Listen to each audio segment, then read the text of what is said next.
there's a lot of people out here celebrating these federal workers getting fired like they just won something. But you're missing the point, and we're going to get there, but let me set this up. The federal government is the largest employer in the United States. It's bigger than Walmart, it's bigger than Amazon, it's bigger than your former friend's MLM company. But here's the thing, these former federal workers aren't being executed, they're not being shot into space. They're entering the job market, which means they're about to start competing for jobs. You know, your job. And lately there's been this celebratory energy coming from certain corners of the political spectrum every time a large group of federal employees get let go. Real quick, let's compare. Your resume says that you're a team player and you can lift 50 pounds. Their resume says they've negotiated multilateral arms deals and are fluent in 3 languages. Now, no shade to wherever you worked before, but anyone with a functional brain that's hiring people are going to think the stakes were slightly higher at, say, the State Department. And let's not forget, they all have college degrees. And it might not mean anything to you, but it certainly does to almost every employer. So you can laugh it up while these federal workers lose their job, but just know, you're not watching your enemies disappear. You're watching your new competition arrive. So good luck out there. So it's getting crazy out there, guys. Companies are laying off a bunch of people. Layoffs are piling up right now. We saw Intel recently said they're laying off 21,000 people. We know a lot of the big tech companies have been laying off people, and people in different industries are getting laid off right now. And the tariff situation, the trade war between the US and China, is only increasing uncertainty and casting doubts on the guidance of where businesses are going, right? So if businesses can't really forecast as well as they were able to a couple of months ago what their revenue is going to be, what their profits are going to be, you know, if they're seeing, oh crap, we're going to take a hit in profit, oh, we're going to take a hit in this or that, they're going to start laying off more people. People are already getting laid off because of the uncertainty for the future with tariffs, with these businesses. What's going to happen? Will it take a hit to my profits, right? People are already getting laid off. Will it get worse? I don't know. What are your thoughts? Hi, everyone. Please pardon my appearance as it is after 4 a.m. on Tuesday, February 18th. And I wanted to come on here as one of the thousands of federal employees who lost their job with the federal government this weekend. More specifically, I was removed from my position through an email from an unrecognized HR account from my agency around 1 p.m. on Saturday of this holiday weekend. No one within my chain of supervision was involved in this decision. I have gone through the entire range of emotions this past weekend. There is a lot of sadness in my heart. There is also a lot of anger. The firing of thousands of federal employees across the government is going to have detrimental impacts on regular people like yourself watching this video. My position with my healthcare agency was involved in Affordable Care Act, health insurance marketplace policy and operations. And so I was one of the people regulating health insurers to make sure that they were not selling you junk insurance, making sure that they were covering all the benefits that they had to cover, charging you a fair amount of cost sharing, making sure that they weren't discriminating against you based on your health conditions or health status. And with fewer people like myself in the government, you can imagine the impact that that will have on the regulation of massive corporations. And I think that's part of the point of all of this. I have gone back and forth all weekend with what comes next for me. I was a dentist before moving to DC. I graduated from dental school and put my clinical career on pause in order to move here and try to make a difference. I wanted to make dental care more accessible and affordable for people, and I felt like I finally had that opportunity in this job that I was just let go of. One of the hardest parts of all of this is that I don't know if I've really made a difference. I'm really at a loss for direction right now in what I'm doing with my life, and I'm really not sure what comes next for me, but whatever it is, hoping to make the best of it, as we always do, and really appreciate all the love and support of people out there who recognize just how cruel this is. I'm sending love to all of my federal workers out there who are either hanging on to their jobs still or were just let go this weekend. I know the pain that you're feeling, and the entire network has been so supportive, and I want to offer that same support to all of you. If there's any lessons to be drawn from this, it is that we do not need the richest people in the world controlling our government. Our government is supposed to be for the people, and the only purpose of all of this is not to decrease the federal deficit or decrease spending like they're claiming. We make up such a small portion of federal government spending. It's really to decrease regulation and allow businesses to go unregulated and take control of the economy. So I think we're in a really dark time, and it's going to take a lot of work for all of us to rebuild from this, but I am committed to doing that work in whatever role comes next, and I hope you all understand the gravity of this moment and do your own part to chip in. So I don't know what else to say, but for now, just wanted to share my story and send my love to anyone else going through this. All right. I'm sad, Hey guys, as you know, I was laid off yesterday. I got the email at 10:30 p.m. and I am one of those people who is always checking her work email. So I saw it, and I am completely shocked. I am sad because I love my job. I love working with kids. I love working in adoptions. This has been the first job that I've been like, wow, I really love this. I love what I do. And it also, gave me the flexibility to spend time with my dad, which is what matters the most.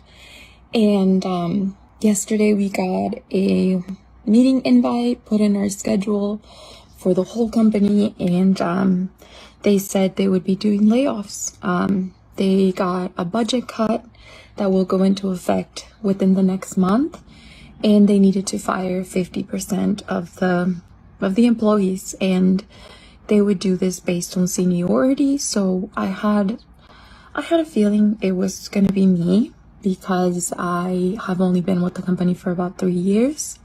So it was a shock. Like, it all came within one day, and so I still have 60 more days that I'll be working here. So it'll come into effect end of June. So I have a little bit of time to find another job, and it's sad, It's hard to not feel embarrassed, and it's hard not to feel like you failed. And I also trust in the Lord, and I know that better things are coming, and that if this was good, what is coming is even better. So I'm sad, So I just got laid off. I found out Friday, and I work till Thursday. I have had some time to process and just feel all the feels, because it genuinely feels like heartbreak. When you have a job that you loved and you poured everything into it, it hurts. I didn't know that it was coming, but there were a lot of changes that were happening, and I just wasn't feeling the vibes anymore towards me. I went from becoming one of the most visible people on the marketing team. I managed our community, social media, podcast, and that all became obsolete. I was the only one. So it's just odd that, there couldn't have been a conversation around moving me around or figuring out what I could do, especially because I had a unique skill set that I thought gave me an advantage and gave me job security, but it ended up being my downfall, which is just crazy. But I say all of this to say, I have been preparing for this moment since the day I started. This is my second time getting laid off. The first time was honestly devastating because I didn't have any backup plan. It was scary. I got no severance. It was a harsh wake-up call, but I was able to bounce back. Lesson here is for my girlies in corporate, or guys. Do not put all of your eggs in one basket. Think about who you are outside of your work at this company. Find a side hustle. I already have been consulting on the side, teaching on the side, doing workshops on the side. So I'm not as panicked as I would have been 3 years ago. Think about how you can make money doing anything that you're remotely interested or good at, just to have a backup plan. I know I will be fine. I know what I bring to the table. So I'm trying to see this as a positive. Maybe the universe is trying to push me in a different direction. No matter how solid things feel, things can change in an instant. You're the only constant in every career phase of your life. So lean into that.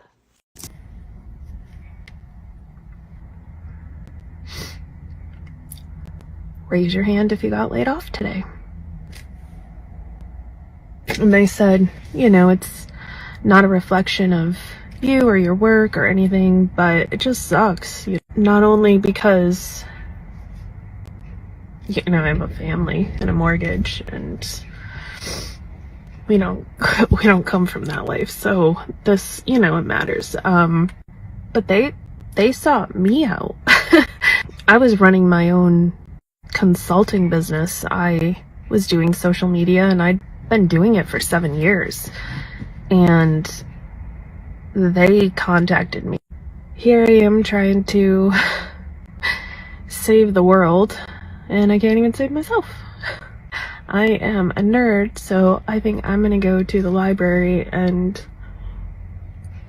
look at old books. Yesterday I spoke a little too soon. I posted a video stating that I had went into the office and that I hadn't received any information for DHS regarding the RIFs. Last night at 6:23 p.m., DHS sent out an email to all of its components and all of its employees giving us options for deferred resignation, voluntary separation, or early retirement, right? So this was a big shocker, obviously, because DHS was exempt from the fork in the road the first go-round. So today, I went into the office and it was, I wouldn't say mass hysteria, but everyone was talking about what the options were, what they thought about doing. I mean, they had emotional support dogs in our office. They had the chaplains. They had the resiliency folks, just trying to help people process the fact that we have until April 14th to make a decision on whether or not we would take any of those three options. With that being said, join me on live this evening for my live support group for federal employees at 7 p.m. Eastern Standard Time, so we can talk about it, give words of encouragement, maybe share some experience for those federal employees who have already been through this in other agencies. Maybe you can give us some pointers or some guidance on how we can weather this storm right now. Like I said, we have until April 14th to make a decision, and that's way too soon. I hope I see you this evening. Layoffs are happening and hospitals are closing. Here's a list of 5 hospitals I know y'all didn't know closed, that closed in March and in April of 2025. First is the East Ohio Regional Hospital that closed March the 20th. Then the Mid-Coast Medical Center in Texas that closed April the 25th. Also, the Christ of Santa Rosa Hospital closed April the 20th, that is located in San Antonio in Texas. United Medical Center in Washington, D.C. closed April the 15th. Last, the Insight Hospital and Medical Center in Warren, Ohio, that was closed down in March, and they're not sure if they're going to open back up. And there are still 4 more hospitals that are going to close in both May and June of this year. And nobody talking about the amount of layoffs. Literally, people aren't just going from one hospital, working there, transferring to another. People are getting laid off, not having nowhere to work. Doctors that went to school for years, nurses who went to school for years, receptionists, people who have been working their jobs for no telling how long, now have no job. Like, we're not talking about it enough. I don't know what's going on. We need to be speaking on this. Did you vote for President Trump? I did 3 times. Why? Because I thought he was the right person for the job, and I didn't expect this. It's estimated at least 6,000 veterans have lost their government jobs over the past month. Kind of ironic. Many of them are disabled vets, like Stephen Dow. And then they said, you have about 5 minutes, pack up your personal things. Dow served in the Air Force for 20 years. A blast in Afghanistan left him with a broken neck. Why did you decide to look for a job with the federal government? Because I want to continue to serve. He started working as an executive assistant at the Pentagon 9 months ago. I mean, your review says you have a mastery of technology, Steve sets the standard for productivity. Yeah. You were good at your job. I was. Yeah. I take initiative for things. I find things that are broken and try to fix them. And that's ingrained in me from when I was in the military. Did you vote for President Trump? I did 3 times. Why? Because I thought he was the right person for the job. And I didn't expect this. So what's your message to him now? Take a closer look. Carrie was on medical leave for recovery from major spinal surgery when she received the Doge-inspired follow-up asking federal workers to list 5 things they accomplished that week. My husband said, you can't work. I just had surgery the few days before that, but I did. I worked from my bed. Sorry. In February, termination came anyway, then reinstatement after a judge's order, then firing again. Chaos, including having her health insurance not only canceled but backdated. She says she found out only after having a minor surgical procedure, which she took care to have pre-approved, she says. So I called Blue Cross and they said, yes, that's what they're doing. And I said, well, what happens to the surgical procedure I had, the medication I picked up since 4/8, which one of them is retail cost is over $2,500.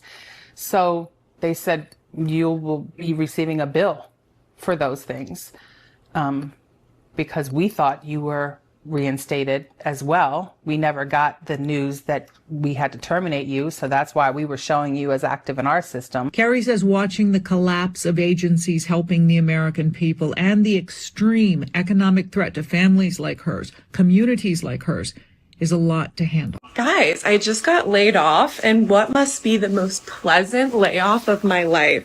My boss was so respectful. I had a heads up warning in advance. Like the company wasn't doing well. Like we all knew it was coming, but they're going to employ me until the end of the month so that I can like close out stuff. We can meet to talk about like what we can improve, what we learned from this experience. And I'm just like 10 out of 10 layoff. Like I'm not even mad. Honestly, I have a job for like the next, what's the end of May? Like 25 days, already looking for jobs, American companies need to take note. This is how layoffs need to happen.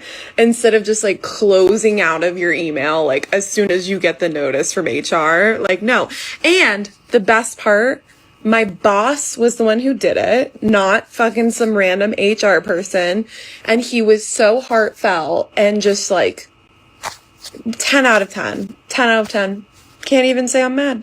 Come with me to get laid off. I joined a meeting with my manager this morning and HR was there, so I knew immediately what was happening. My company has not been doing well lately, but I just naively thought that'll never affect me. I thought wrong. My initial reaction was to cry, not out of sadness, but just out of pure shock. And my parents happened to be in town, which I am so grateful for today. Although the reason they're in town is that I just bought a new home. Talk about timing. I still have to furnish this home, even though I'm not going to be making any money, so I went furniture shopping. I took a quick mental breakdown in Ashley Furniture, just contemplating what my life looks like now. But then I realized I just need to eat and that'll make me feel better. So we went out to lunch and then I realized I could just take a nap right now in the middle of the day. So that's what I did.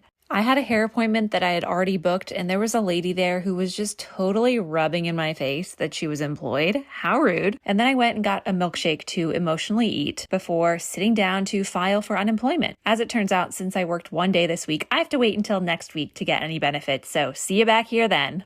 I keep seeing these videos about Americans that can't get a job to save their lives right now. They're applying for hundreds of different places and they are far overqualified, but they can't even get a call back, let alone an interview. Unless you've been on a job search in the last 2 years, you do not know how bad it is out here. If you have a job, do not quit. I am a senior at Yale. I've applied to over 300 jobs. I don't have a job. Who has a job right now?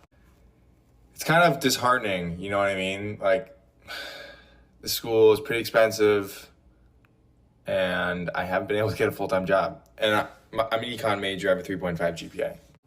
And so, I don't know, I've been using this app called SideShift to get some part-time jobs. Definitely recommend checking it out. But yeah, I mean, I don't really know what I'm gonna be doing for a full-time job. Can people let me know like how they're getting jobs? All right, quick rant. This is going to be about the job market, so lock in. So I just graduated from Yale University, an Ivy League here in America, and I still don't have a job. This might be shocking to many, but the job market is just piped right now. I really don't understand how people are finding full-time jobs. I really don't get it. Throughout the school year, I was actually working some different jobs, doing some brand ambassadorships and UGC creation positions for side shift, but like I need a full-time job. Like the clock's ticking right now. I don't know if this is a rant or like a cry for help, but like if anyone can help me find a job, or if side shift, if you're listening, if you're offering full-time jobs, please reach out. I need something, please. I know it's like maybe cringe to come on here like crying or whatever, but I don't care at this point. I've applied to like 28 internships and been accepted to literally none. So and then not to mention I applied to non-internships like freaking restaurants where it's like they have underage children working there who have no experience, and then they don't want to hire me, and I'm like, I go to college and you're hiring all these high schoolers because they're like young and you want to flirt with them, but you don't want to flirt with, like, Jobs don't hire people. This needs to be talked about a lot more. How in the fuck are you gonna put we're hiring all over your building, and then you're like, fuck it, let's put in an application. Go home, you're excited, it looks like it's good pay, and boom, you submit the application. Then this is what an email says after like a week. Thank you for your interest in McDonald's. At this time, we have decided to pursue other applicants. We appreciate the time and the effort you took to apply for the part-time crew member role. That's what it would look like if you got denied. This generation don't want to work. This generation don't want to work. No, the fucking jobs don't want us to work when we put our fucking application in and nobody accepts us. It'd be like a month and you're still putting in applications everywhere, even on Indeed. Why put the fucking hiring sign everywhere around the building if you're not accepting people to fucking work for you? Make that make sense, bro. Basically crashed out because last week I did an interview and it was between me and someone else, and they picked the other person. So I spent a good 30 minutes crying because this is the new normal for me. Every time I put in effort to get a job, they always just pick the other person. I'm sick and tired of always putting in an effort, and that's why I just don't want to put the filter on, because this is like literally the state of me. Like every time I get a job rejection. Last week I got rejected from a apprenticeship. This week it's a job interview. Earlier this year I lost a job contract, which I'm glad I didn't pick up. Then I got rejected from another interview and another one. So I just wanted to show you guys that, yeah, this is what people go through. And another thing, because this gets me heated, unless you've been on a job search in the last 2 years, you do not know how bad it is out here. The job market is trash. Basura, it's been bad. I'm talking about applying to 20 jobs a day, reaching out to recruiters, doing this on LinkedIn, and hearing crickets. People are trying, people are not lazy. And then people who have a job give them useless advice, like, tailor your resume to every single job. I don't think that I've done that. Unless your job and you have a referral, zip it. Do companies even want to hire people at this point? Like, tell me why I just had an interview scheduled for 11 a.m. today. I show up at 10:52 and I'm waiting patiently. And it is a long, patient 20 minutes until somebody comes up to me and tells me, oh, we didn't have anyone to schedule interviews today. I'm sorry, what? And she goes, oh, yeah, like, we didn't know there was an interview on the calendar. We're sorry about that. I'm like fucking short-circuiting because I literally don't understand how you drop the fucking ball that hard. And then you want me to take down my information and contact me later? Fuck you. No, I'm not working here. I applied. I wrote a fucking cover letter because I'm like, I like this job. And then you go ahead and just forget that I'm coming in? No, respectfully, fuck you. Fuck you. Did you vote for President Trump? I did 3 times. Guys, I just got laid off, and there's a lot of people out here celebrating these federal workers getting fired like they just won something.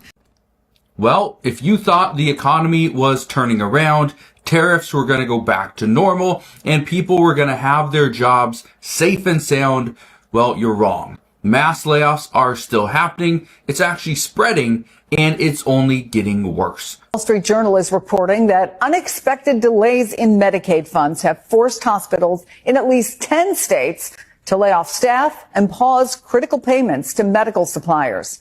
Joining me now is Hilton Braithel, who is the president and CEO of the Healthcare Association of Hawaii. Thank you so much for being on the program. I know you represent all 28 hospitals in Hawaii. So talk about what their experience is as a result of these delays. These delays, we're waiting on approximately $240 million for these hospitals in the state of Hawaii. And these payments were supposed to start in January of this year. So now being May, we're almost 5 months late in any of these payments flowing. And all of the hospitals in Hawaii are not for profit.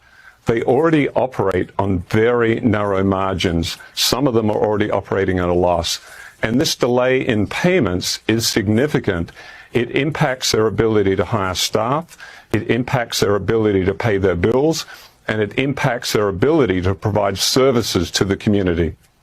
We, for example, heard a story about a medical center in Washington that had to lay off 100 employees because of delays. So I guess if misery loves company, it seems like you're getting plenty of it. Are you in touch with other hospitals and other places and having conversations about what's going on?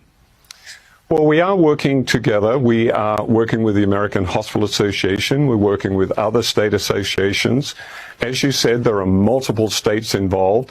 For us, it's an impact this year for the whole year of about $240 million that we're still waiting on getting any of those payments. Normally, they would come out on a monthly basis. We are working with our state Medicaid agency, and they are doing all they can, but it appears that there is a backlog at the federal government in approving these types of payments across the country. Wall Street Journal notes that there are conservative critics of the entire federal funding program, and I'm going to quote from a healthcare advisor from Trump's first term who says it's just a money laundering scheme that lines the pockets of hospitals. What would you say to him? Well, that is certainly not true in Hawaii, the state I represent. Our hospitals, again, every single hospital in the state of Hawaii is not for profit. Our average margin last year, 2024, was almost negative 1%. That means on average, every single hospital in the state lost money. That is not a good place to be in. Our hospitals are vital providers. We have urban hospitals, rural hospitals. The care they provide is critical for our community, and we are certainly not making money off this program. This program was designed to help fill the gap between Medicaid and Medicare. Medicare, as most people know, does not cover costs and has not done so for decades. This program is designed to help close that gap between Medicaid payments and costs. It's not a moneymaker. It's designed to support hospitals who are providing vital care across the United States. It's an important story, and we thank you for taking time out of your busy schedule. I got laid off yesterday, and I got a text on my way home that my friend was wondering if I could chat. I told her I didn't want to because I got laid off, and she responded, "Me too." So that just says enough in the economy we're in right now, and the most important thing to me right now is making sure I get my LinkedIn recommendations, getting my pay stubs so that I can fill out my unemployment if need be, and then making sure that my friend was okay as well. I'm a career coach, so all of my profiles are up to date. However, she had a lot of things going on, so this is what we did. 1, we went to her resume and we took out all the bullet points that weren't transferable skills for the position she was looking for. 2, we found the most common keywords for positions she was looking for and put those into her resume. 3, I went to Indeed and updated all of those keywords back into her Indeed profile so that people can find her resume more easily. And 4, we did a whole LinkedIn revamp. We added a new picture. We added all the keywords into her experience. We added a header. We added a summary so that people can find her, and we made sure she was selected as open to work. So I know where I stand and I feel comfortable where I'm at with my resume and during this layoff, but I just wanted to share this information because I sat with my friend at the cafe today and I opened her eyes to make the right decisions with her resume and application and what to do online. So check out my page because I'm going to be sharing a lot more tips during this time that I have free. I just got laid off. Was laid off from my outpatient job and I was working in a NICU follow-up clinic. I have never experienced something like this before.